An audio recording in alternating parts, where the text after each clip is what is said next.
Hai sobatku semua, pada pembahasan kali ini kami akan membahas tentang makna berlatih tidak membunuh. Yuk kita mulai. Makna berlatih tidak membunuh karena Dharma akan melindungi mereka yang melaksanakannya. Pandangan salah sering terjadi dalam masyarakat mengenai latihan tidak membunuh yang merupakan salah satu pelaksanaan Buddha Pancasila. Pendapat keliru menyatakan bahwa menjadi seorang umat Buddha adalah sulit. Umat Buddha tidak boleh membunuh kecoa supaya nanti tidak terlahir sebagai kecoa.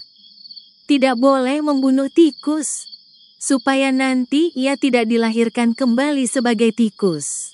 Bahkan seorang umat Buddha saja dapat mempunyai pandangan yang salah, yaitu mereka akan melepaskan burung agar tidak dilahirkan kembali sebagai burung.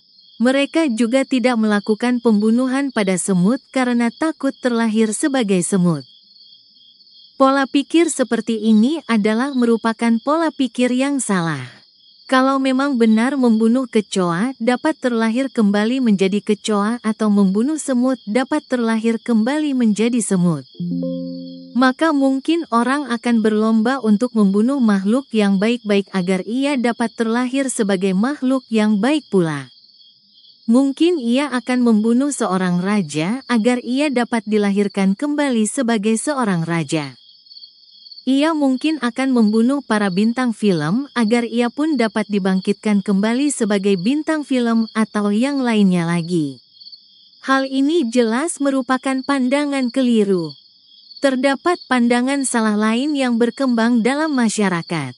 Apabila seorang bayi meninggal, baik bayi itu masih dalam kandungan maupun sudah terlahir beberapa waktu, maka untuk menenangkan keluarganya yang sedih kehilangan bayi tersebut, orang menasehatinya dengan mengatakan bahwa bayi itu pasti akan masuk surga karena ia masih suci. Ini adalah hal yang aneh. Kalau memang karena masih bayi yang dianggap suci itu meninggal dan pasti terlahir kembali di surga, mungkin akan banyak ibu yang mati bayinya sendiri agar ia dapat memberi kesempatan bayinya lahir di alam surga. Dengan demikian, ibu itu akan berjasa karena telah mengantarkan satu calon penghuni surga. Tentu saja tidak akan pernah ada pembunuhan bayi sendiri dengan dasar pandangan yang salah ini. Bayi yang mengalami kematian walaupun masih dalam kandungan tetap akan terlahir di alam bahagia maupun menderita sesuai dengan timbunan karma yang ia miliki sejak kelahirannya yang lalu.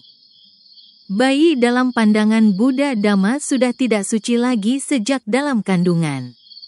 Salah satu hal yang membuat tidak suci dalam kehidupan manusia adalah melakukan pelanggaran sila.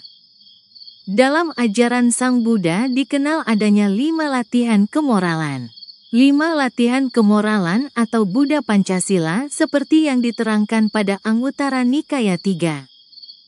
203 ini berisikan tekad untuk melatih diri menghindari pembunuhan, pencurian, perzinahan, berbohong, dan mabuk-mabukan.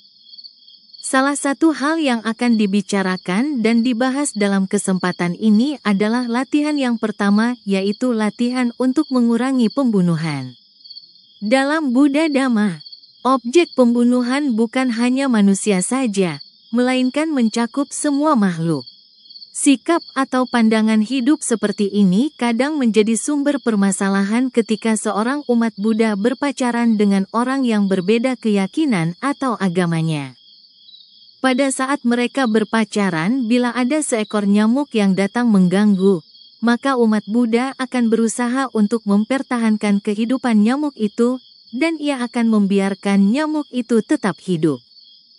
Sedangkan bagi yang bukan umat Buddha, mereka menganggap nyamuk adalah makhluk atau binatang yang boleh saja dibunuh agar tidak mengganggu lagi. Perbedaan pandangan ini kadang-kadang akan menyulut percekcokan di antara keduanya. Contoh di atas adalah sebuah gambaran nyata tentang permasalahan yang akan muncul jika seseorang melatih dirinya untuk tidak membunuh. Sejujurnya, latar belakang yang mendasari latihan untuk tidak membunuh itu perlu diketahui terlebih dahulu. Oleh karena itu, ia akan menjadi lebih bijaksana dalam melaksanakan latihan di lingkungan masyarakat yang berbeda-beda. Sebenarnya latihan tidak membunuh bahkan kepada makhluk terkecil nyamuk ataupun makhluk yang lebih kecil lagi itu adalah cara dalam Dhamma untuk melatih umat Buddha agar dapat merasakan berbagai penderitaan yang dialami makhluk lain. Karena sama dengan diri sendiri yang tidak mau disakiti maupun dibunuh, demikian pula dengan makhluk yang lain itu. Hal ini telah pernah disampaikan Sang Buddha dalam salah satu sabdanya.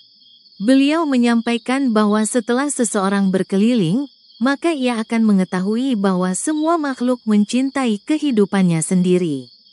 Dengan demikian, tidak ada hak makhluk lain untuk menghilangkan kehidupan atau membunuh makhluk lainnya.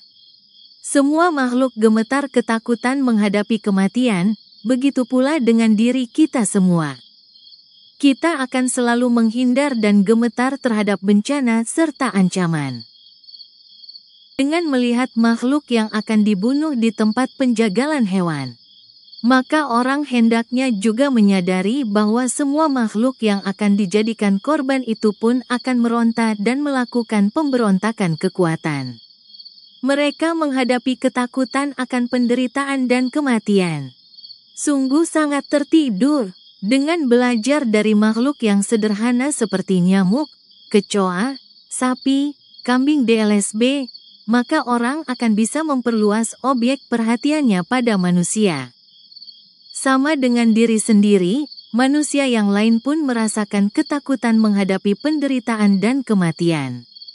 Namun, tanpa adanya kesadaran ini, orang akan sering melakukan peregangan serta pembunuhan secara lahir maupun batin kepada orang lain, seperti di ajaran Kabbalah Adam Raja Ihat manusia, di mana OMJN berkata sama Raja Ihat manusia.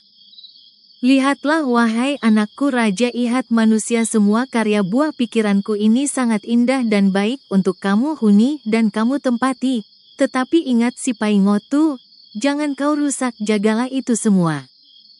Bila kamu merusaknya sama aja kau merusak dirimu sendiri, itulah pesannya pada Raja Ihat manusia, artinya tubuh dan alam ini adalah satu. Demikian ulasan yang dapat kami rangkum untuk sobat sekalian.